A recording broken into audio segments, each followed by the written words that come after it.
What's up, guys? Mr. Lee Redmond here with episode number 13 of the Unemployment Challenge in Europe. Still with Monte Capo, I think is how you say it anyway, in the Gibraltar Premier League. We have now played 11 games.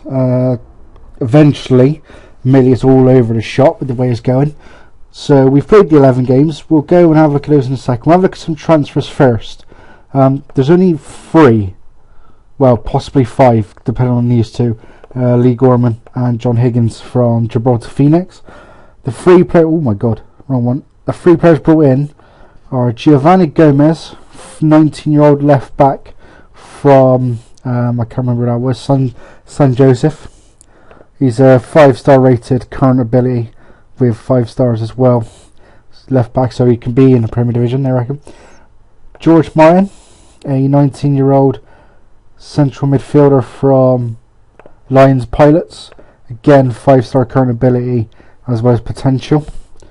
And also Brian Kelly from College Europa, 23-year-old attacking midfielder, who's a 5-star current ability, 5-star potential. So those are the only 3 players. I've actually just found out that's the only 3 players we've ever signed. I have to say I'm very, very glad there is no salaries for a squad, because if not I would be completely bankrupt, because this is my first team squad, and then I've got plenty in the under 21s and in the under 18s. It turns out, if I remember correctly, I've actually got 66 players. They're also on non-contract basis, so they don't actually have contract expiry dates, which I was not aware of. So what I will basically do is next season will basically be at the end of the season to release a load of players that I don't really need. The only slight problem is that the majority of my players are actually pretty decent current abilities. Where's it gone? Yeah, quite a lot of the current ability players are fine. So I might just release anybody that's just like rubbish, basically. So these guys down here, all these guys I'll probably let go and all that. So yeah, that came as pretty much a shock to me, to be fair, that they were basically so many players. I didn't actually realise that, to be quite honest, which is a surprise when you consider the majority of everyone is amateurs, so you can actually sign players whenever you want. The season's not gone too great, to be honest. We'll have a look at the fixtures. We barely played any friendlies as well. We only played 1 the entire time this file has been going on, against College Europa in the second season. We started our season off with 4-1 away defeat at Olympic 13. Dennis Walton actually put us 1-0 up in the 16th minute, and then Stephen Pritchard got a goal in the half-hour mark to make it 1-1. Just before the hour mark, he doubled it to make it 2-1. He completed his hat-trick with 10 minutes to go and then scored again with 6 minutes later. They did batter us, as you've seen, 16 shots to 10, not on target to my 4, and I had 57% possession. We then drew 3-0 with College Pegasus, which was annoying because we were 2-0 up at half time. Colin Cohen plus 1 up in the first minute. Michael Roberts made it 2-0 in the 8th minute. 5 minutes into the second half, Adam Brown made it 2-1. Lawrence Oldfield then completed the turnaround to make it 2-2 just 6 minutes after the hour mark. 15 minutes to go, Oldfield made it 3-2 to College Pegasus, but Michael Roberts pulled us level with 13 minutes to go. 10 shots to 13 in their favour. They had 7 on target to my 6, and I had 54% possession.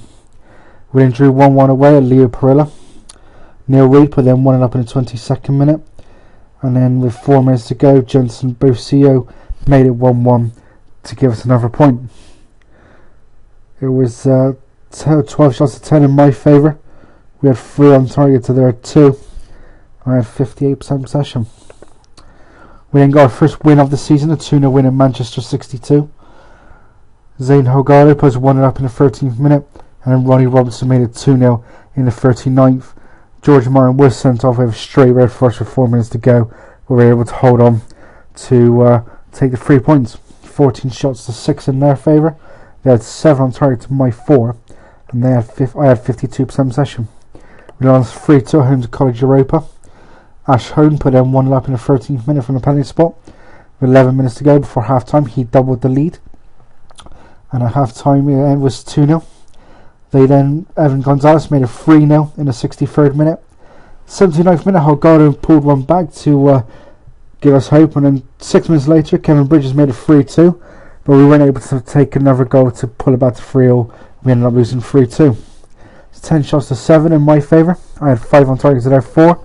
And they had 52% possession. We then beat Gibraltar Phoenix 2-1. Mark Romeo in the first minute, and then again in the 14th minute, made it 2-0 at half time. And then with 9 minutes to go, Tony Grimshaw pulled one back for Gibraltar, but we ended up winning 2-1. 13 shots each, 4 on target to their 3, and we had 60% possession. We then got smashed 5-2 in the Rock Cup second round. Stefan Robber put them 1-0 up in the 16th minute. With 12 minutes later, Alex McGarry made it 2-0 to them. And we were 2-0 down at half time. Mark DeBono made it 3-0 in the 52nd minute.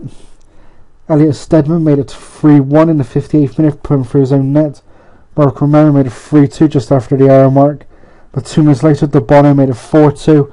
And with just 60 seconds to go, McGarry made it 5-2 to give Britannia the win. It was 6 shots to 9 in my favour. They had 5 on target to my 4, and I had 52% possession. And they were in the division below us as well, which makes it worse. We lost 3-0 home to Lincoln Gibraltar. Alex Patel put in 1-0 up in the second minute. We were 1-0 down until 15 minutes to go when Kevin Halls made it 2-0. He then doubled the tally 5 minutes later to make it 3-0 to give them a convincing win. 14 shots to 6 in their favour. They had 7 on target to my 1, and they had 57% of possession. We then beat Lincoln Pegasus 4-2. Romeo put us 1-0 up in the 11th minute. 10 minutes later, Liam Philpott made it 1-1.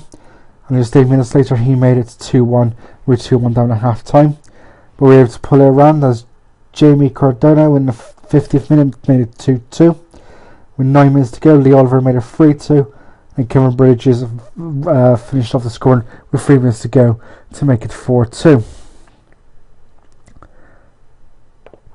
14 shots to 8 in my favour. I had 8 shots on target to their 2, and they had 52% possession. We then lost 2-1 at home to Olympic 13. Alex Adams put us 1-0 up in the 14th minute. 15 minutes later, Jason Harris made it 1-1. And with just 8 minutes to go, he scored his second goal of the game to make it 2-1 to Olympic 13. There's 9 shots to 8 in my favour. We both had 3 each on target, and they had 55% possession. We then lost 1-0 home to Leo Perilla. A penalty with 22 minutes to go from Steve Clark, the only goal of the game, to give them a 1-0 win. It's 11 shots to 10 in my favour. 2 shots to 1 on target in their favour. And they had 58% possession. And then the final game of the section was a 1-0 win at home to Manchester 62. Zane Hogada goal in the 87th minute, the only goal of the game, to give us the 3 points. 17 shots to 2 in my favour. I had 7 on target to their 2, and then I had 64% possession. And I say it's home in a way, but all games, like in most low nations like San Marino, Andorra and Malta, they're all played at the National Stadium, a Victoria Stadium as it's called. The table, as you can see, we are 5th, 8 points clear of Leo Perilla at the bottom. Their only win of the season so far was against me, which is typical. So it's not too bad. I'd like to go up the table a little bit, to be fair. Confidence wise, it's not too great at the moment. Premier Division, they're pleased where we are. We were expected to get to the quarter final of the Rock Cup, which actually is the next round, to be honest. Didn't make that. Defensive football. They want me to play defensive football, which is a little weird. And then they want me to mainly sign youngsters. So we'll have to wait and see how it is for the rest of it. Financial wise, not bad. We 107,000 in the bank, and it should be 126 by the end of the season, so it's not too bad. Again, this season in the Champions League and Europa League, Gibraltar's teams are yet to score a goal, so getting interesting. to be honest, for Gibraltar's team. The nation again, still they're doing pretty shocking. Yeah, they lost 8-1 to Iceland. I mean, that's bad, to be fair. Iceland are not exactly a great team, to be honest. So yeah, they're not doing great. I mean, at least they've scored a goal, I suppose. But yeah, not that great for them. Not doing too great ourselves, but we're hanging in there. But that is it for this episode, guys. Leave some likes, leave some comments, subscribe. I'd appreciate it all. Tune in next time for an end of season review and any more transfers we possibly make. See if we get those 2 players we're currently made bids for. But yeah, until then, guys, as always, take it steady.